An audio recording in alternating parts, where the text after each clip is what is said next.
Halo, nama saya Erik Satria Korputi.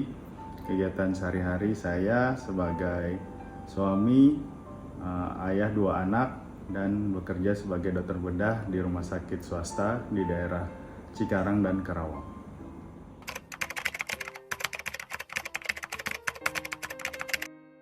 Jadi awalnya saya terlibat pelayanan itu, awalnya tuh istri saya udah pelayanan duluan. Jadi dulu setiap dia pelayanan, saya tuh nganterin, tapi cuma nunggu di parkiran biasanya.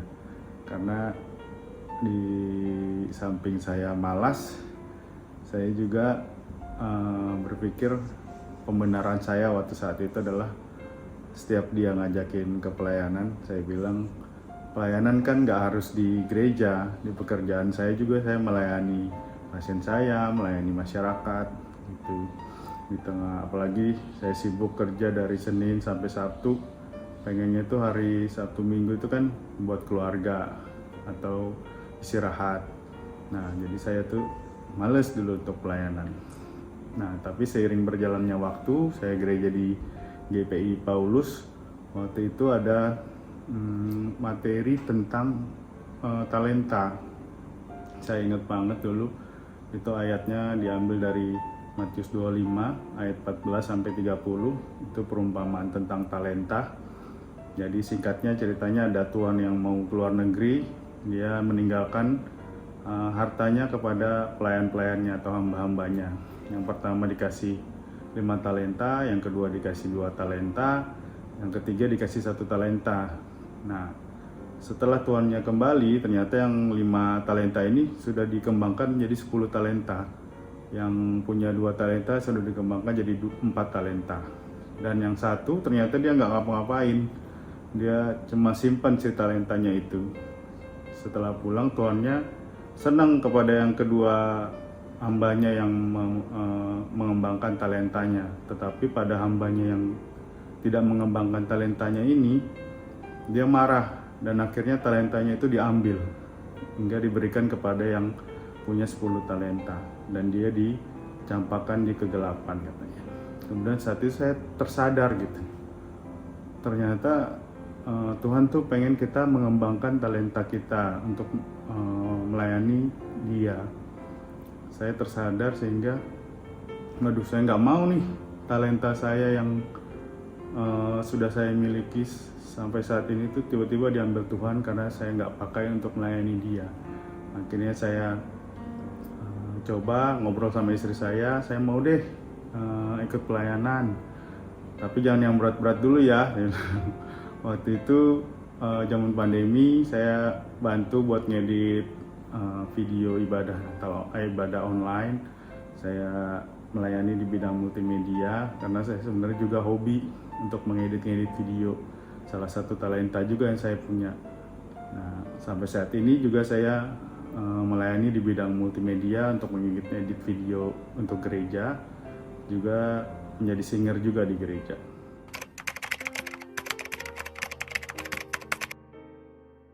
Jadi, tantangan terbesar dalam menjalani pelayanan saya itu adalah waktu. Bagaimana membagi waktu untuk pekerjaan, untuk keluarga, untuk pelayanan, karena semuanya kan mesti seimbang ya. Karena kalau salah satunya aja kekurangan atau berlebihan pasti akan jadi satu masalah.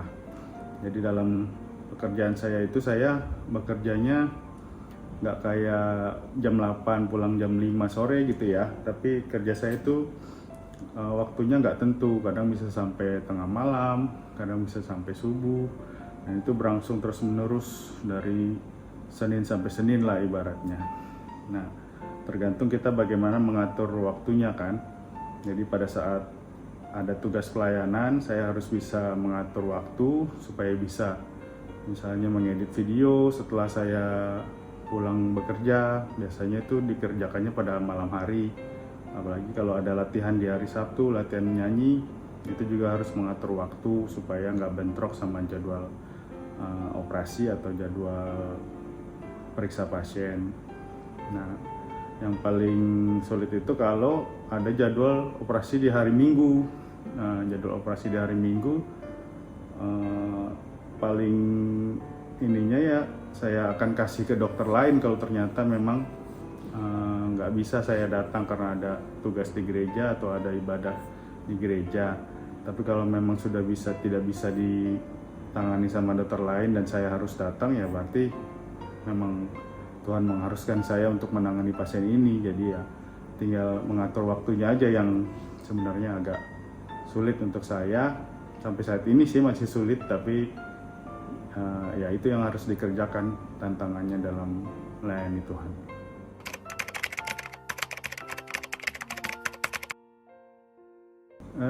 Yakin dong, saya yakin Tuhan pasti senang dengan dengan pelayanan yang saya lakukan.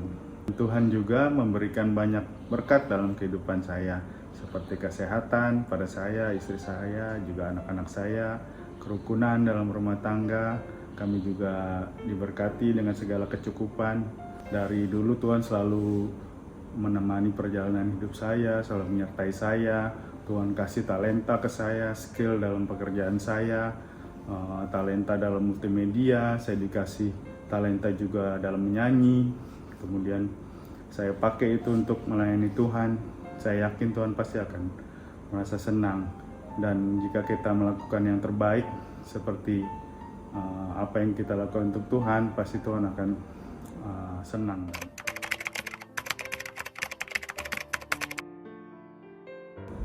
Panggilan Tuhan dalam kehidupan saya itu, menurut saya Tuhan itu memberikan panggilan kepada kita seiring dengan kapasitas diri kita. Jadi saat saya dulu setelah lulus kuliah kan saya sebagai dokter umum. Jadi menurut saya Tuhan memberikan panggilan kepada saya sebagai dokter umum itu melayani pasien-pasien sebagai dokter umum. Kemudian saya menikah, saya punya anak. Tuhan kasih lagi panggilan ke saya karena kapasitas saya meningkat. Tuhan berikan panggilan saya sebagai suami, sebagai ayah, sebagai kepala keluarga. Kemudian saya meningkatkan lagi kapasitas diri saya sekolah sebagai spesialis bedah. Pas lulus, Tuhan pasti panggilan lagi yang lebih besar, yaitu sebagai dokter bedah. Dan saat ini Tuhan juga kasih panggilan untuk saya untuk melayani di gereja. Jadi menurut saya panggilan Tuhan itu akan terus meningkat, terus berkembang seiring dengan kapasitas diri kita yang meningkat.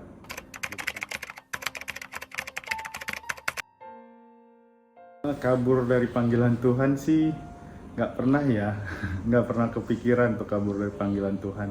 Karena ya itu yang saya bilang tadi, kita meningkatkan kapasitas diri kita, berarti kan kita sudah siap ya untuk panggilan Tuhan itu. Tuhan kasih panggilan itu karena kesiapan diri kita. Jadi menurut saya nggak ada tuh ceritanya kabur dari panggilan Tuhan. Tapi yang lebih berasa itu untuk meningkatkan lagi panggilan Tuhan. Jadi dari satu titik ke titik yang lebih tinggi, itu biasanya yang kita biasanya ada berasa di zona nyaman, sehingga kita akan malas untuk naik ke tahap selanjutnya. Dan saya bersyukur sih ada istri saya yang quote on quote selalu mengganggu zona nyaman saya, sehingga saya terus meningkatkan kapasitas diri saya, sehingga Tuhan kasih panggilan-panggilan yang lebih besar lagi untuk kedepannya.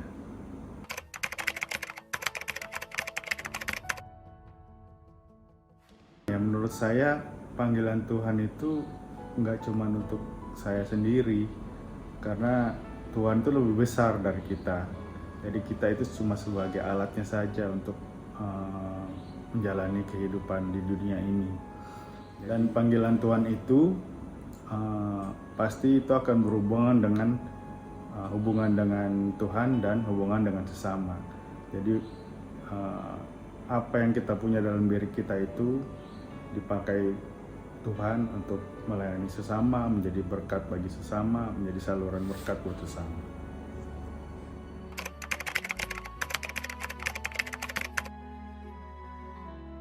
Jadi dalam menjalani panggilan Tuhan, ya itu pasti akan banyak tantangan, kesulitan ya. Cuman yang pertama itu kita harus mau menjalankan panggilan Tuhan tersebut. Saat kita mau, Tuhan pasti akan memberikan kita jalan. Di saat-saat sulit, Tuhan pasti akan memberikan kita kekuatan. Lewat orang-orang terdekat kita, bisa lewat orang tua, lewat teman, lewat istri, adik, kakak. Pasti Tuhan akan memberikan kekuatan untuk kita dalam menjalani panggilan Tuhan itu. Selain itu, saya juga punya komunitas di gereja, di Exoyang, di tim acara, di tim Murmed. Di situ kita bisa saling menguatkan jika ada satu orang yang lemah, satu orang yang sedang malas. Di situ kita bisa saling menguatkan. Juga ini ya yang membuat saya juga jadi semangat dalam pelayanan. Itu saya melihat tim musik di GPI Paulus, anak-anak muda yang sangat berbakat. Mereka rajin sekali untuk latihan musik setiap minggunya, karena latihan musik di gereja itu nggak cuma pada hari Minggu ya, itu hari Sabtu sebelumnya mereka mesti latihan, 1 minggu sebelumnya mereka mesti latihan, dan mereka datang. Kalau saya mencerminkan ke diri saya dulu saat saya di umur mereka, saya nggak seniat mereka ya untuk melayani Tuhan. Nah, saat melihat mereka seperti itu, jiwa melayani saya jadi meningkat, itu terbakar. Jadi kalau mereka segitunya ya dalam melayani Tuhan, masa saya nggak bisa gitu.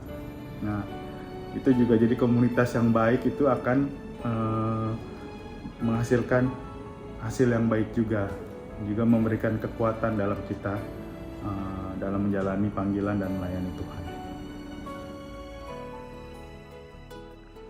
Dan Allah sumber segala kasih karunia yang telah memanggil kamu dalam Kristus kepada kemuliaan-Nya yang kekal akan melengkapi, meneguhkan, menguatkan, dan mengokohkan kamu sesudah kamu menderita seketika lamanya.